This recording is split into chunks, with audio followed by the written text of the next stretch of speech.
saya Putri Firdausia dengan NIM P272350222080 yang akan mempresentasikan eksplorasi kandungan mineral pada labu siam dengan metode Atomic Absorption Spectrophotometry atau AAS. Pertama ada latar belakang. Labu siam adalah salah satu tanaman subtropis yang buahnya sebagai bahan makanan.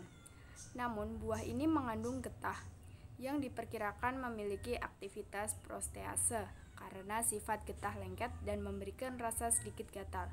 Joseph 2010. Mineral adalah zat organik untuk tubuh dalam jumlah kecil yang membantu reaksi fungsional tubuh. Misalnya memiliki keteraturan metabolisme pada tubuh manusia. Kurang lebih 4% berat manusia terdiri dari mineral. Mineral ada dua bagian, yakni mayor mineral atau makro dan transmineral atau mikro.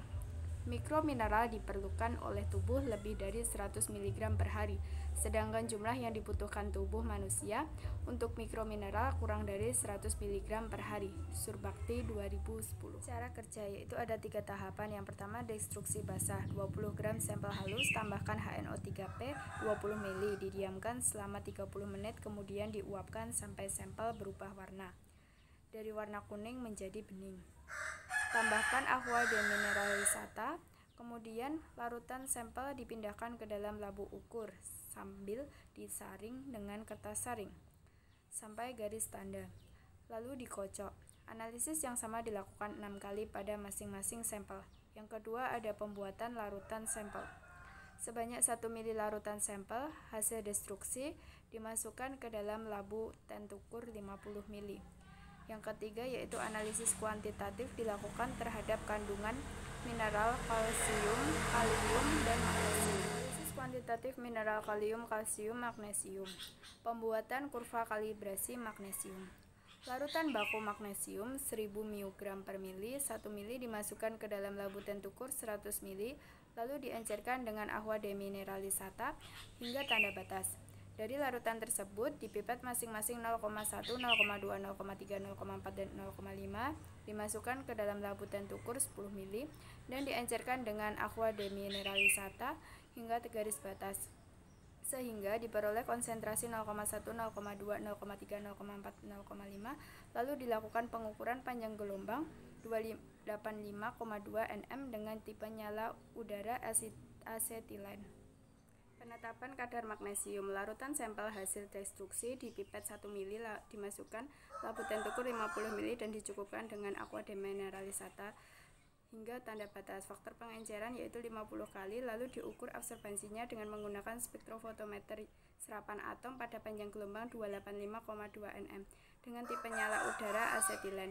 Konsentrasi magnesium dalam sampel dihitung berdasarkan persamaan garis regresi dari kurva kalibrasi. Menurut Ganjar dan Rohman 2007, kadar kalsium, magnesium, dan kalium dapat dihitung dengan rumus dan pembahasan. Kurva kalibrasi kalium, kalsium, dan magnesium diperoleh dengan mengukur absorbansi dari larutan baku ketiganya pada panjang gelombang masing-masing. Dari gambar 1, 2, dan 3 di samping dapat dilihat bahwa kurva kalibrasi kalium, kalsium, dan magnesium menunjukkan ada hubungan yang linier antara konsentrasi dengan absorbansi dengan koefisien korelasi kalium sebesar 0,992, kalsium 0,9946, magnesium 0,9995, air lebih dari 0,95, yaitu menunjukkan adanya hubungan antara X dan Y. Watson. Pada tabel 1 dapat dilihat bahwa labu siam tua dan muda mengandung mineral kalium, kalsium, dan magnesium.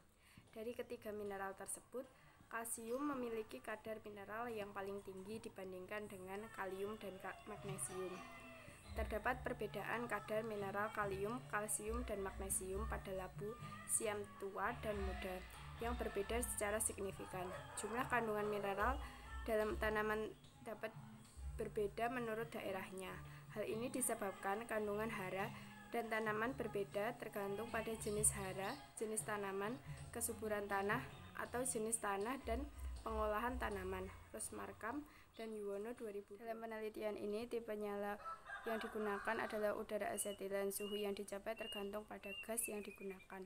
Misalnya udara asetilen 2200 derajat Celcius di nitrogen oksida asetilen sebesar 3000 derajat Celcius, sedangkan udara propana 1800 derajat Celcius. Biasanya untuk mineral kalium nyala yang tepat adalah udara propana karena kalium sangat mudah teratomisasi, tetapi dalam hal ini karena keterbatasan bahan bakar maka digunakan laboratorium yaitu udara asetilen, yang seharusnya bila digunakan bahan bakar menggunakan penambahan senyawa cesium klorida. Sedangkan untuk kalsium dan magnesium bahan bakar yang tepat di nitrogen oksida asetilen 3000 derajat Celcius karena kalsium sifatnya refraktori atau sukar terurai. Namun karena keterbatasan alat maka logam tersebut diukur dengan nyala udara asetilen yang seharusnya ditambahkan dengan senyawa La2O3. Kalium adalah mineral penting yang diperlukan tubuh dalam pengaturan keseimbangan cairan tubuh, untuk kontraksi otot, dan menjaga kesehatan sistem saraf. Kebutuhan kalium diperkirakan sebesar 2000 mg per hari. Kekurangan kalium dapat berakibat buruk, yaitu dapat menyebabkan hipokalemia yang menyebabkan frekuensi denyut jantung melambat. Kelebihan kalium mengakibatkan hiperkalemia yang menyebabkan aritmia jantung, konsentrasi yang lebih tinggi lagi yang dapat menimbulkan hentinya jantung. Magnesium atau Mg mempunyai peranan penting dalam struktur dan fungsi tubuh manusia. Tubuh manusia dewasa mengandung kira-kira 25 gram magnesium. Total magnesium dalam tubuh laki-laki dewasa diperkirakan 1 mol atau 24 gram. Jumlah minimum magnesium yang direkomendasikan setiap hari tersedia untuk orang dewasa adalah 0,25 mol atau per kilo berat badan manusia. Yang keempat yaitu ada kesimpulan. Hasil penetapan kadar kalium, kalsium, dan magnesium pada buah labu siam tua dan muda sebagai berikut. Yang kedua, terdapat perbedaan kadar mineral pada buah labu siam tua dan muda dengan kadar kalium dan magnesium. Pada labu tua lebih rendah dari labu siam muda dan kadar kalsium pada labu tua lebih tinggi dari labu muda. Berikut adalah daftar pustaka yang saya gunakan. Sekian presentasi dari saya, kurang lebihnya mohon maaf. Wassalamualaikum warahmatullahi wabarakatuh.